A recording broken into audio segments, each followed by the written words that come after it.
રાજ્યના ડીજીપીના આદેશ અનુસાર ગ્રામ્ય પોલીસિંગને વધુ અસરકારક બનાવવા માટે પૂર્વ કચ્છના રાપર પોલીસ મથકે એક ખાસ બેઠકનું આયોજન કરવામાં આવ્યું હતું। આ બેઠકમાં રાપર પોલીસ મથક હેઠળ આવતા 33 ગામોના સરપંચો હાજર રહ્યા હતા।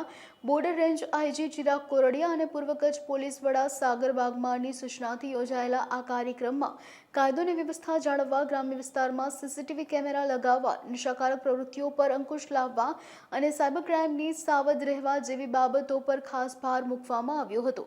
આ સાથે જ પોલીસને સહકાર આપવા અને સગીર વયના બાળકોને વાહનો ન ચલાવવા દેવા પણ સૂચનાઓ અપાઈ હતી। તેમજ આ બેઠકમાં અનેક મહાનુભાવો ઉપસ્થિત રહ્યા હતા। પોલીસ સ્ટેશન વિસ્તારમાં આજરોજ વિવિધ ગામોના સરપંચશ્રીઓનો પરિસંવાદનો કાર્યક્રમ યોજવામાં આવ્યો। તેમાં વિવિધ ગામના સરપંચશ્રીએ ગામની સમસ્યાઓ વિશે તેમજ ગામના અસામાજિક તત્વોનું લિસ્ટ તથા આ સિવાય એનડીપીએસની અમુક બાબતો અને સાથે સાથે ટ્રાફિક અવેરનેસ, સાયબર ક્રાઇમને લગતી વિવિધ મુદ્દાઓ અંગે ચર્ચા કરવામાં